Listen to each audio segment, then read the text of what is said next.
Hello everyone, welcome back to Automation in BeamNG Drive. My name is Tim, and today we're going to be building a twin-charged family sedan. Yep, that's right. We're going to be making this car out of aluminum. We're going to be making it a partial monocoque with light steel. We're going to make it front longitudinal, double wishbone on all fronts, and we're going to give it some decent quality, and we're going to make it the sedan body because I want this thing to be very high quality. I don't want it to be a low-quality piece of crap. I want it to be a good vehicle, something that everyone would be proud to drive. That's what I'm doing for this vehicle. It's to be powered by a twin-charged DNAS inline 4, one that makes about 377 horsepower. I might tune it to make slightly more power, might tune it to make less, possibly. I'm not really sure. All I'm aware of is just I built this engine, and I think it's a really cool little engine right here. Well, little in some sense. It's actually 4.5 combined liters, and let's do a pull!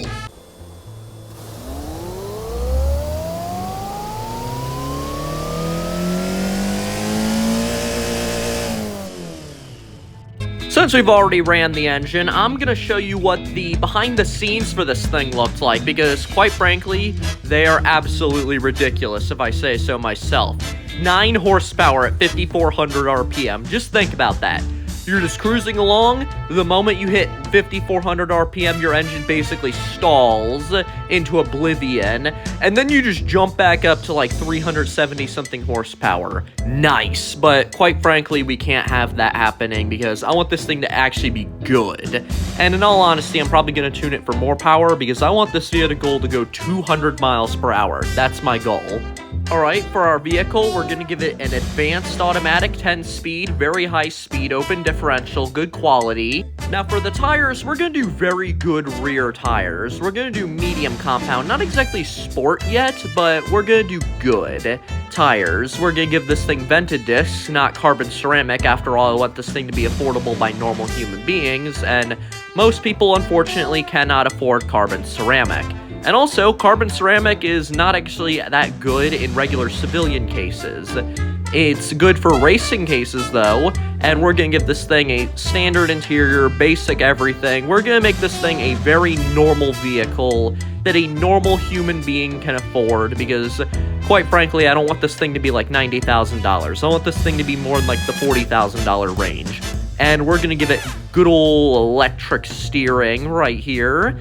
Yep, and we're going to give it basic traction control and ABS, because, actually no, just ABS. We're also going to give it standard 2000 safety, because why not? We're going to make the safety somewhat nice, and now we're going to push some of the weight towards the rear in order to make the handling slightly better, to get that 50-50 weight distribution.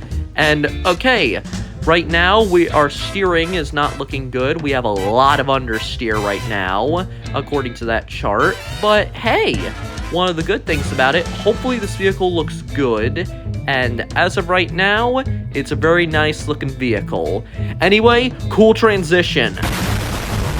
Alright, here we go. Right outside of our Truman Show sphere, whatever this thing is, we're heading into the barn to see what we've cooked up, and also there's no time-lapse because this thing took like 8 hours to make, and that seemed like an absolute nightmare to edit through. And right here, the vehicle looks really nice with its orange interior, and I introduced to you the Kiata LST 4.5, which has a 3-liter 4-cylinder, a 1.5-liter supercharger, and a turbo. LST standing for Large Super Turbo. And also, it has cigarette-style outlets, it has vents on the inside, it has dials to control the vents. A new feature I've been adding to my design language lately is adding overall more detail. And so far, it's really cool. And also, if you see that color, you notice it's a little Volvo-y, a little cool, a little flash green. Yep, flash green and Atacama. That's what I made. Yeah, it's awesome, if I say so myself. It looks like toothpaste on the outside, which, in all honesty, I'm okay with. It's bright, obnoxious, bluish green. It's awesome. We have a supercharged engine in here, twin-charged, I forgot about that. and this thing is awesome. It makes about 450 horsepower, and let's go to BeamNG Drive! Alright, now we're at Hirochi Raceway right now. This is a really cool little thing that we're going to be doing right now. We're going to be racing our vehicle, and this is quite nice if I say so myself. 3, 2, 1, let's go! And this one right here is a completely different style of lap. I don't know what type of lap it is, but all I know is that this type of lap is much different from the regular types of laps we do. This one is taken on public roads, which I find really interesting, because this one right here is quite special, because we've never really been on public roads while doing these races. And also, I gotta say, this vehicle isn't the best at handling, but it handles a lot better than I was originally expecting. The inside is decently quiet. You hear some supercharger whine sounds. Let me show you.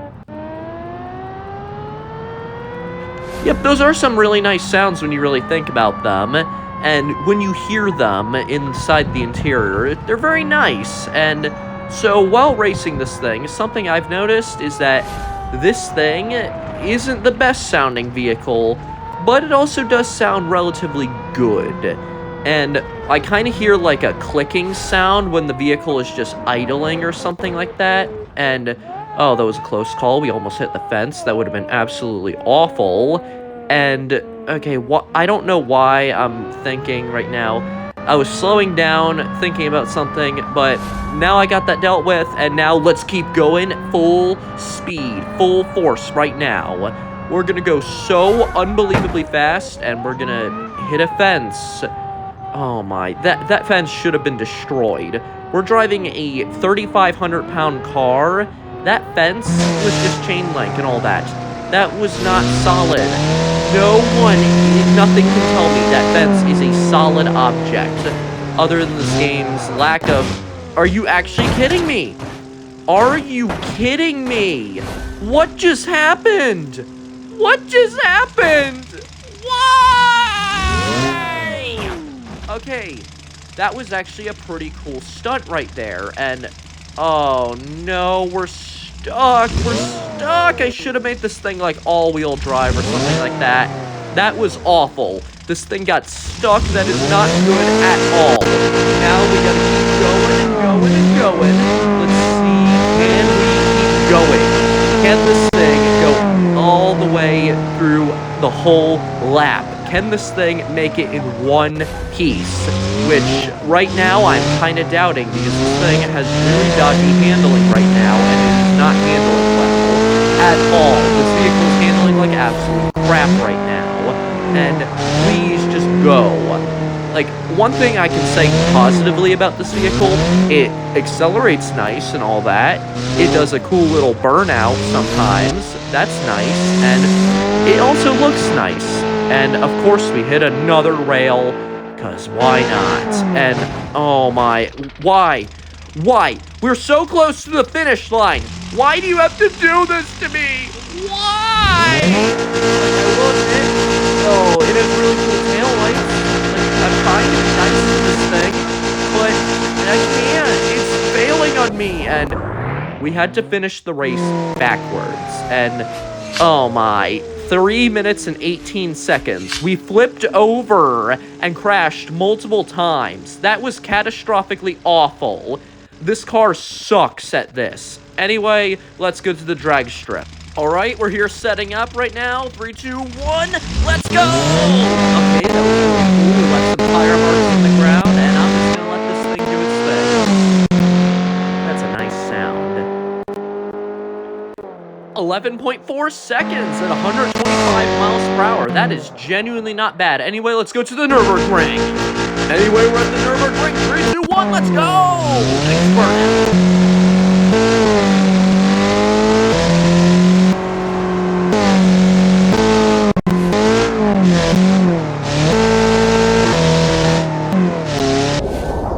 We finished in 10 minutes and 17.141 seconds. Not bad whatsoever, but also not good.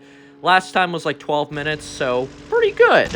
And now we're in the desert right now, but this is a special little occasion right here. You see, inside my car, I have my imaginary significant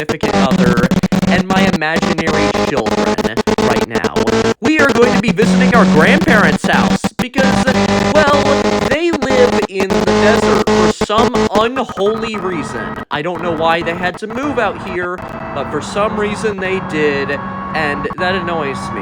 And so, while doing that, we're going to be testing just how fast this vehicle goes. Yeah, right now we're doing really good.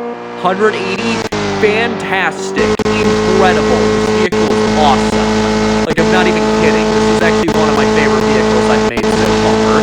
Even though it's just a basic family sedan with 4-cylinder, it's still really good.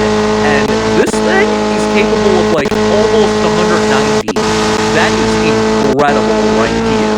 What this thing is doing is awesome. Anyway, I'm just gonna let this thing run for a tiny bit, and once we reach a downhill area, I hope we can reach 200. That's my goal. Please reach 200. 200!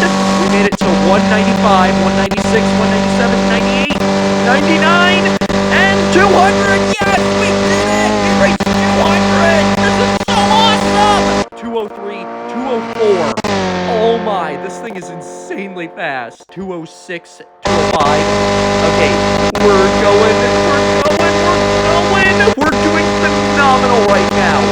Oh no, we're losing speed just going uphill. But hey, don't worry. We managed to make it to 206 miles per hour. That is awesome. I don't know if we can go any faster, but anyway, let's keep driving and let's keep just vibing in the desert right now because this is really cool. And we just reached 209 miles per hour, 210, wow, 211, can we reach 212? No, I don't think we can. I think 211 might be this thing's absolute top speed, which, if that's the case, I am perfectly happy with. And in all honesty, this would make this vehicle the least powerful vehicle I made that has been able to get up to 200 miles per hour, which is probably a video challenge I'm going to be doing at some point, making the least powerful car that can still hit 200. And, well, let's go. 6.5 hours later. Alright, kids, here we are. We're at our grandparents' house right now. And when I mean our grandparents, I mean, like, their grandparents. They're my parents that we're going to visit, and I have no idea why I decided to just go here. Why couldn't I just hire a bus to just drive me out here? No, I decided, you know what, I'm gonna take my brand new Kiata and drive it up a mountain right now. And it's not exactly the best in off-roading, I have to admit that. Its off-roading capabilities are pretty underwhelming, but hey, it drifts nice, that's really cool, and it also looks cool while doing it, so it's a really cool car if I say so myself, and this thing is awesome, but it is not an off-road vehicle of any kind. Like, the best off-road areas that you're gonna go for this vehicle is basically a grass parking lot for like a music festival or something like that, or a gravel path. Not in the sand. The sand is where this vehicle is definitely going to struggle, so I would recommend getting an all-wheel drive vehicle if you're trying to visit your grandparents who moved out into the desert for arbitrary reasons that make literally zero sense. And also, they got a little radio tower up here. No, that's a smokestack. That's a coal power plant! Oh my! That is insane! Anyway, let's see what's up here, because this little facility looks kind of cool, and oh, there's a road up here. We did a sick little drift, just a near miss, almost destroying our car's rear bumper, but we survived, and that's what matters. We survived, and we didn't get hit. It was really good. Anyway, let's just drive down this road, admiring the scenery while we speed up to 90 miles per hour. You know what? Over 90. Let's go 100. I don't care. You know what? Let's go 110. Why not? 120? Why not? 130? Maybe. We can go 130 if we really want to, but this car needs to behave in order to do such a thing. And quite frankly, this is an awesome map right here. I think I remember reading that this map right here is like 125 square miles, which makes it larger than some actual countries. which is awesome, and is also incredibly liminal when you think about it, because I'm the only real person playing this game right at the moment. I'm not playing multiplayer, there's no NPCs driving around. I am the only person right here in the game as we speak. You guys are watching this video, so technically I'm not alone, but at the same time, my car also has invisible children and an invisible significant other, so yeah, technically I'm not alone. And anyway, let's go through this cool little tunnel right here and listen to that sound.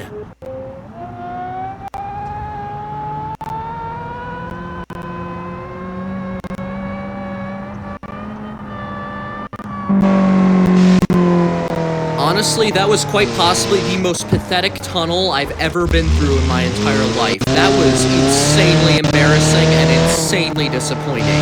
Seriously, I have a twin-charged engine. This thing should sound glorious through a tunnel. Not underwhelming and wimpy and sounding like a mosquito. That's not good. No one is gonna buy a Kiata if that is their first impression. And hey, invisible, non-existent kids in the car, here we are, we're driving through your grandparents' yard. Anyway, we're gonna crash into their house right here, and oh no, my Kiata, it's broken, that's not good. I spent $90,000 on that car, oh my. Anyway, let's at least see, no one's home, they put up a force field in front of the doors. What are these people up to? These people, they live in the middle of nowhere, yet they can afford money for force fields that keep people out of their houses. Last time I checked, force fields that keep people out of houses are very expensive. And this is just insane. I cannot believe that they're not home. Maybe they're dead, maybe they disappeared, maybe they were raptured, I don't know. And you know what I'm gonna do in response? Drive the car into the water. Don't worry, I don't have anyone in it. It's one of those fancy self-driving Waymo cars you'd see in like one of those stupid cities or something like that. Yeah, it's one of those vehicles. It's one of those vehicles that the government wants to build instead of, you know, building a train. And quite frankly, trains are awesome. Just build trains. Really, really cool trains. Or at the very least, just let people and give people the option to ride a train. That's how you solve traffic. Sorry for my little tangent right there. It's just I brought up self-driving cars, and I thought about those Waymo vehicles and the Tesla robo-taxi thing, and just thought to myself, give people a train. The people who don't drive and don't want to drive will take the train. Meanwhile, you could drive 190 miles per hour down like Central Avenue or something like that. That would be awesome. You'll be able to do that because there's less traffic. And, okay, right up here, there's a beautiful view up here. It's just incredible.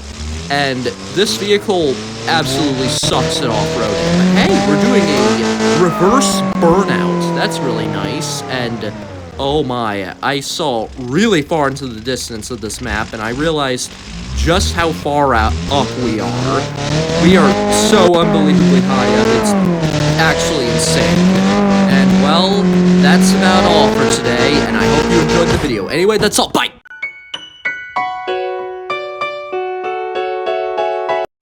So I just realized, at the bottom of this pond, there's like a gateway to hell, basically. Like, this is horrifying.